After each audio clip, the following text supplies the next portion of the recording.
তো গাইস, এটা একটা নষ্ট মোবাইল, আর আজকে আমি এই নষ্ট মোবাইলটা দিয়ে বানাবো একটা কম্পিউটার। তো তোমার কাছে যদি এরকম একটা নষ্ট মোবাইল থাকে তাহলে তুমি নিজেও একটা কম্পিউটার বানিয়ে নিতে পারবে। তো গাইস, এই কম্পিউটার মানে এই পিসিটা বানানোর জন্য লাগবে আমাদের এরকম একটা ফ্রেম। তো আমি এখানে একটা ফ্রেম তৈরি করে নিয়েছি, এটা হবে আমাদের মূল পিসির ফ্রেম। তো এখানে দেখো আমি অনেক ওয়্যারিং আগে থেকেই করে রেখেছি। এই দেখো এখানে হলো যে এটা হলো যে ইউএসবি, আর এখানে হচ্ছে ইউএসবি হচ্ছে পোর্ট রয়েছে, মানে এটা হলো ইউএসবি হাফের মতন কাজ করবে। আর এখানে দেখো একটা সুইচ রয়েছে, এই সুইচটা হচ্ছে মূল আমাদের ফ্যানের জন্য। এখানে দেখো একটা ফ্যান রয়েছে, কুলিং ফ্যান, এই কুলিং ফ্যানের জন্য। আর এখানে একটা হচ্ছে যে চার্জিং মডিউল রয়েছে আমাদের মূল মোবাইলটা এখানে চার্জ করার জন্য, মানে এই মোবাইলের ব্যাটারিতে চার্জ করার জন্য এখানে একটা চার্জিং মডিউল রয়েছে। আর এখান থেকে চার্জার আর কি ঢুকবে। যারা টুকটাক কারেন্ট সম্পর্কে বা ওয়্যারিং সম্পর্কে জানো তারা এটা খুব সহজে করতে পারবে, এই জন্য আমি আর দেখালাম না। আর এটা যদি তাও না বুঝতে পারো তাহলে আমাদের চ্যানেলে আরো একটা ভিডিও আপলোড রয়েছে, ওইখান থেকে দেখে আসলে বুঝতে পারবো। তো গাইস, এখন আমাদের কি করতে হবে, এখন আমাদের এই যে মোবাইলটা, এই পুরাতন মোবাইলটা একটা পিসি হিসেবে কাজ হবে, মানে মনিটরের পিসি হিসেবে কাজ হবে। তো এটা হচ্ছে আমাদের এর ভিতরে ঢুকিয়ে নিতে হবে। আর এই মোবাইলটা থেকে তো ডিরেক্ট মনিটরে যাচ্ছে না, এজন্য এখানে একটা কনভার্টারের প্রয়োজন। এই ফ্রেমের ভিতরে ঢুকিয়ে নিচ্ছি, তারপরে পুরো কানেকশনটা করব।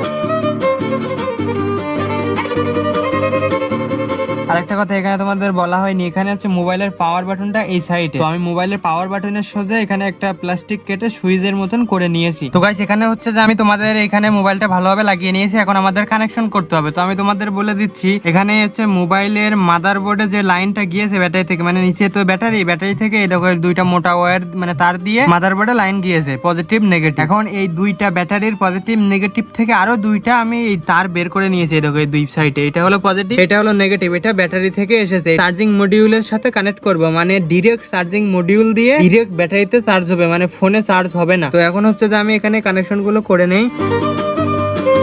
তো গাইস, এই দেখো আমি এখানে লাগিয়ে দিয়েছি, এটা হলো পজিটিভ আর এটা নেগেটিভে লাগিয়ে দিয়েছি, মানে চার্জিং মডিউলের সাথে ব্যাটারির সাথে কানেকশন। এখন হচ্ছে আমাদের মূল কানেকশনটা করতে হবে ফ্যানের। আমি তোমাদের একটু মাল্টিমিটার দিয়ে মেপেও দেখাই যে এখানে আসলে লাইন আসতেছে কিনা। তো আমি এখন মাল্টিমিটার দিয়ে তোমাদের দেখাচ্ছি এখানে লাইন আসতেছে কিনা, পজিটিভ নেগেটিভ। এখানে কিন্তু দেখো মাল্টিমিটারে কোনো লাইন নেই, ঠিক আছে, কারণ হচ্ছে আমাদের এখানে সুইচটা অফ রয়েছে। আমি এখন এই সুইচটা দেখো এখান থেকে অন করে দিলাম, এখন এখানে দেখো এই মাল্টিমিটারে লাইন চলে এসেছে। তো সুইচটা যদি আবার অফ করি তাহলে লাইনটা চলে যাবে। কুলিং ফ্যান ব্যবহার করব, আর এই কুলিং ফ্যানটা হচ্ছে যে তোমার 12 ভোল্টে চলে। তো এখানে তো আমার 12 ভোল্টের কোনো জায়গায় কোনো পাওয়ার সাপ্লাই নেই বা ব্যাটারিও নেই। এখানে দেখো যে বুস্টার মডিউল, এই মডিউল দিয়ে আমি এখানে হচ্ছে যে পাওয়ারটা বুস্ট করে নেবো, মানে 3.7 ভোল্ট থেকে এখানে দেবো, আর এখানে হচ্ছে যে পুরো আউটপুট হবে 12 ভোল্ট। তো গাইস, এই দেখো আমি এখানে এই মডিউলটা লাগিয়ে নিয়েছি, যে পাওয়ার বুস্টার মডিউলটা। এখন আমি তোমাদের একটু চালিয়েও দেখাচ্ছি যে কেমন হচ্ছে। তো এখন হচ্ছে দেখো এটাই কোনো লাইন নেই, মানে এখানে লাইট জ্বলতেছে না। তো আমি যদি এখান থেকে এই সুইচটা অন করি তাহলে ওই দেখো লাইটটা জ্বলতেছে, মানে সুইচের সাথে কানেকশন করা হয়ে গেছে। এই ফ্যানটা রয়েছে না, ফ্যানের জ্যাকটা আমি এইখানে ঢুকাই দেবো, এই যে এই পয়েন্টে দেখো, ভালো করে দেখো, এখানে আমি লাগাই দিচ্ছি। দিয়ে এখন যদি আমি এখানে সুইচটা অন করে দেই সেক্ষেত্রে দেখো, এখন দেখো ফ্যানটা খুব সুন্দরভাবে ঘুরতেছে এবং প্রচুর পরিমাণে বাতাসও হচ্ছে। তো গাইস, এখন আমাদের এখানে এই যে মাদারবোর্ডের এই যে এই জায়গাটা, এই যে প্রসেসরের জায়গাটা প্রচুর পরিমাণে গরম হবে, যার কারণে আমি হিটসিং লাগিয়ে নেবো এইখানটা। তো এই হিটসিংটা লাগানোর জন্য এখানে আমাদের আগে হিটসিং পেস্টটা দিয়ে নিতে হবে। হিটসিং পেস্টটা দিয়ে নিচ্ছি আমি এখানে সুন্দরভাবে।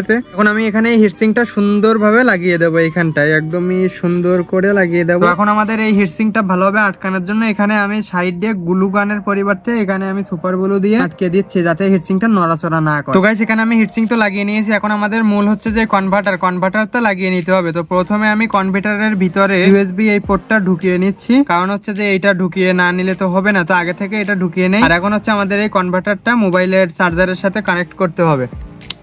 এই যে খুব সুন্দরভাবে কানেক্ট হয়ে গেছে। আর এখন হচ্ছে যে আমার এই কনভার্টারটা এখানে আঠা দিয়ে আটকাতে হবে সুন্দরভাবে। তো গাইস, ফাইনালি আমাদের এই ডেস্কটা তৈরি হয়ে গিয়েছে। তো এখানে হচ্ছে আমি এই কনভার্টারটাও লাগিয়ে নিয়েছি, আর এখানে দেখো সবকিছু একদম পারফেক্ট ভাবেই রয়েছে। এখন আমাদের এই উপরের এই ঢাকনাটা এখানে লাগাতে হবে, ঠিক আছে, এইখানটায় স্ক্রু দিয়ে লাগিয়ে নিতে হবে। এখানে হচ্ছে ফ্যানটা যদি আমি তোমাদের আরেকবার লাগিয়ে চেক করে দেখাই, এখানে আমি ফ্যানের জ্যাকটা লাগিয়ে দিলাম। এখন হচ্ছে যে আমি এই মানে এটা যদি ঢাকনাটা উপর দিয়ে এখন হচ্ছে যে আমি এই সুইচটা অন করে দেব। এই দেখো চলতেছে, সাউন্ড শুনতে পাচ্ছ কিনা জানি না, কিন্তু খুব সুন্দরভাবে চলতেছে। আর এটা আমাদের এই ডেস্কটা ঠিক এই পজিশনে থাকবে বসানো। সাইড দেখে নাও, আর এখান দিয়ে চার্জ হবে। তো গাইস ফাইনালি আমি এখানে দেখো সবকিছু রেডি করে ফেলেছি, মানে এখান থেকে সব নাটটার দিয়ে আটকিয়ে ফেলেছি একদম। এখানে দেখো সবকিছু ওকে হয়ে গেছে। এখন আমাদের এটা মনিটরের সাথে কানেক্ট করে দেখতে হবে। তো এটা হলো যে মনিটর, এখন হচ্ছে যে আমাদের কানেক্ট করতে হবে এখানে হচ্ছে HDMI কেবল আছে আর VGA লাইনটা রয়েছে। তো এখানে আমি এই যে VGA লাইনটা দিয়ে আমি এখানে কানেক্ট করে দেবো এখানটায়। তার আগে আমি তোমাদের দেখাই দেই এটা চার্জ হলে কেমন হয়। এখান থেকে এই যে চার্জারটা আমি হচ্ছে যে এখানে দেখো চার্জিং পিন রয়েছে এখানটায়, এই জায়গায় আমি লাগাই দেবো।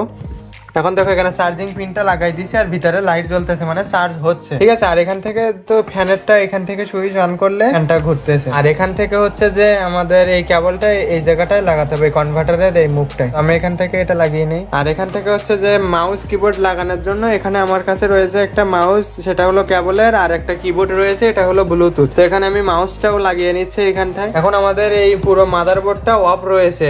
তো এখন আমাদের কি করতে হবে, এখান থেকে পাওয়ার বাটনটা চেপে অন করে নিতে হবে। দেখো একটা শব্দ হলো, মানে ভাইব্রেশন হয়েছে। এখন মাদারবোর্ডটা আমাদের অন হচ্ছে। তো অন হওয়া পর্যন্ত সময় দেয়, এখানে অন হতে 5 থেকে 10 সেকেন্ড লাগে। তো গাইস এখন আমাদের মাদারবোর্ডটা অন হয়ে গেছে। এখানে দেখো এই যে মাউসের এইখানে লাইন চলে এসেছে, ঠিক আছে। তো এখন আমাদের মনিটরটা পাওয়ারটা অন করতে হবে। তো আমি মনিটরের পাওয়ারটা অন করে দেখি এখান থেকে। এখন আমাদের মনিটরটা অন হচ্ছে, পুরো ডিসপ্লেটা চলে এসেছে। এখান থেকে আমি সবই করতে পারবো। তো এখানে দেখো বিভিন্ন ধরনের অ্যাপ রয়েছে এখান থেকে, এগুলো সবই কিন্তু অ্যান্ড্রয়েড অ্যাপ, কারণ এটা হচ্ছে যে তোমার যেহেতু ফোন দিয়ে করা, যেহেতু ফোনের সকল অ্যাপই থাকবে, কিন্তু এটা ডেস্কটপের মতনই চালানো যাবে। এখান থেকে আমি হচ্ছে যে সবকিছু করতে পারবো। ইউটিউব একটু প্লে করে দেখাই, দেখো ইউটিউব অ্যাপ দিয়ে আমি হচ্ছে যে ইউটিউবও চালাতে পারবো। আর এখানে হচ্ছে যে আরেকটা বড় বিষয় হলো কি, এগুলো মিনিমাইজ করে বিভিন্ন উইন্ডো ওপেন করা যাচ্ছে। যে এখান থেকে আমি চাইলে একটা ক্রোমও রাখতে পারবো, চাইলে হচ্ছে যে আমি এখান থেকে হোয়াটসঅ্যাপও রাখতে পারবো, তারপরে এখান থেকে আমি চাইলে টিকটকও রাখতে পারবো। মানে এইভাবে আমি কম্পিউটারের মতন বিভিন্ন মাল্টিপল উইন্ডো ওপেন করে রাখতে পারবো। গাইস এই ভিডিওটা তোমাদের কেমন লেগেছে? আশা করি এই ভিডিওটা ভালো লেগেছে, কারণ আমরা এখানে সব প্রপার ভাবে দেখিয়েছি কিভাবে একটা স্যামসাং ডেস্ক তৈরি করতে হয় খুব অল্প সময়ের ভিতরে বা খুবই সিম্পল ভাবেতে। তোমরা ভিডিওটা লাইক করে চ্যানেলটা সাবস্ক্রাইব করে রাখো এবং কমেন্টে লিখে জানাও যে তোমরা কেমন ভিডিও আর দেখতে চাও, আর এটা কিভাবে তৈরি করলে আরো ভালো হতো।